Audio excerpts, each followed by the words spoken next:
First Samuel chapter 1 और 2 story को बताता है। वो स्टोरी है हैना और उसकी जो सौतन होती है पेनिना की, है ना, और उसका जो हस्बैंड होता है उसका नाम होता है एल्काना। तो एल्काना कैसा इंसान है? वो एक परमेश्वर से प्यार करने वाला इंसान है। उसकी 2 स्त्रियां हैं, एक तो हैना है, दूसरा पेनिना है, और जो पेनिना है उसके 2 बच्चे हैं, है ना, उसके 2 बच्चे हैं और वो अपनी लाइफ में खुश है।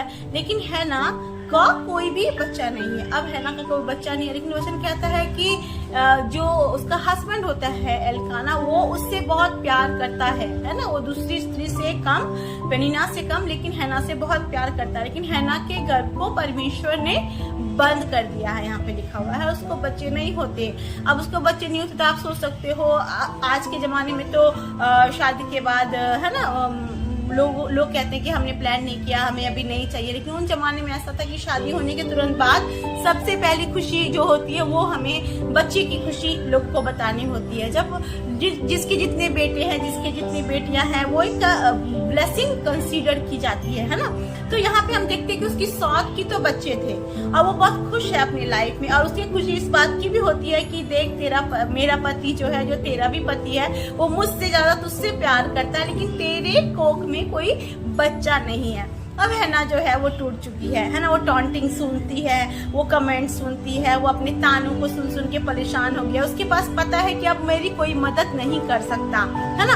तो वो क्या करती है? वो जाती है परमेश्वर के मंदिर में। वो परमेश्वर के मंदिर पे जाते हैं जहाँ पे एली नाम का याजक बैठा होता है। वो बूढ़ा होता है, बुजुर्ग होता है, वो वहाँ पे बैठा होता है ना। वो बहुत रोती है, खिलाती है, बाइबल कहती है कि she was so crying so hard, ऐसा रो रही थी, वो ऐसा चिल्ला रही थी कि ऐसा लगता है कि वो शराब पी हुई है ना, उसने दाखमधु पी रखा है। तो वहाँ का याजक जो है एली कहता है कि इतनी भी ज्यादा मत पी करके, और पी के तुम कुछ बोले जा रही हो। तो कहती है नहीं, तेरी दासी पी नहीं है, लेकिन वो अपने परमेश्वर के सामने अपने हृदय को उंडेल रही है ना।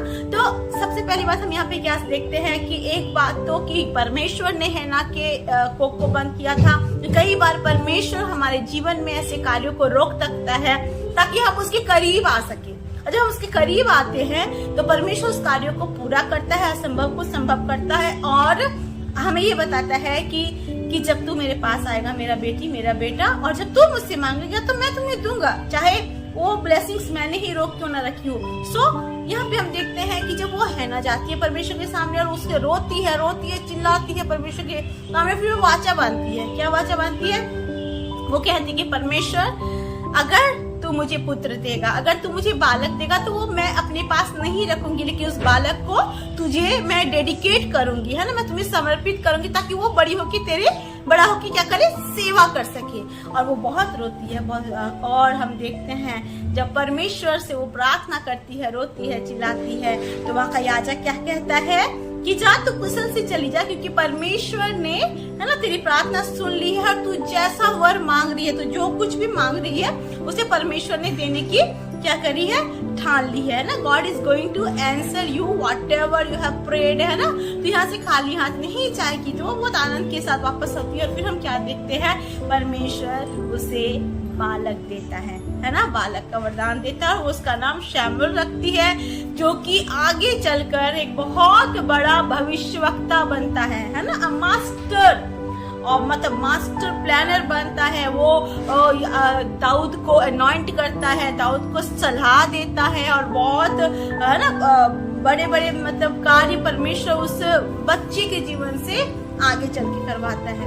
तो आज मैं नहीं जानती कितने सिस्टर्स ऐसी हैं जिनके पास बच्चा नहीं है, जिनके पास कोई आशा नहीं है। शायद वो डॉक्टर के पास जा चुकी होंगी, शायद वो बहुत सारी मेडिसिन ले चुकी होंगी, ट्रीटमेंट करवा चुकी होंगी, फिर भी उनके पास बच्चे का दान नहीं होगा। तो उनके मन में एक ही बात आता होगा कि प्रभु, मैं नहीं जानती कि अभी कभी मैं ऐसा माँ बनूंगी भी कि नहीं बनूंगी। लेकिन आज परमेश्वर का वचन कहता है कि अगर हन्ना, जिसका गर्भ मैंने बंद करके रखा था, उसे मैं बालक दे सकता हूँ, अपने आइडिया को, अपने माइंड को चेंज करके कि चल इसके कोख को खोलने का समय आ गया है, तो आज मैं तेरे लिए भी कर सकता हूँ, because I am the same God of हैना, और आज मैं तेरा भी वही परमेश्वर हूँ। तो आज विश्वास करें और अपने हृदय को, जैसे हैना ने अपने हृदय को परमेश्वर के सामने उंडेला, आप भी उंडेले, है ना। आप भी परमेश्वर के सामने कहे, प्रभु मुझे भी आपके लिए, है ना, वंश तैयार करना है। Lord, I also want to have a child of gift of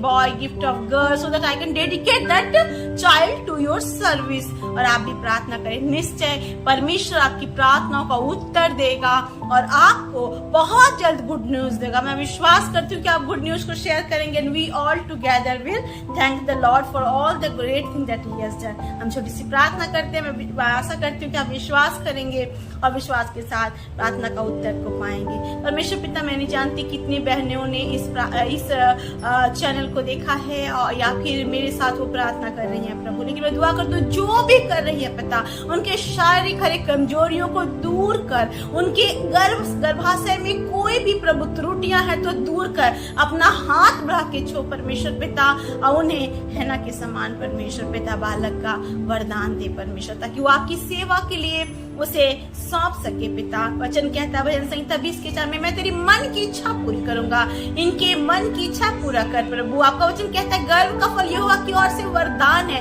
यीशु के नाम से सभी बहनों को गर्व का फल मिलने पाए। धन्यवाद करती हूँ, आपने सुना और बहनों के जीवन के लिए सबसे बड़ा कार्य किया, उनके कोख को खोल दिया आपने। आपका धन्यवाद, यीशु के नाम से मांगते हैं, आमीन आमीन। Praise the Lord. परमेश्वर बहुत ज्यादा आपको हेल्दी बच्चा दे और आपके घर को किलकारियों से भरे। God bless you. Praise the Lord.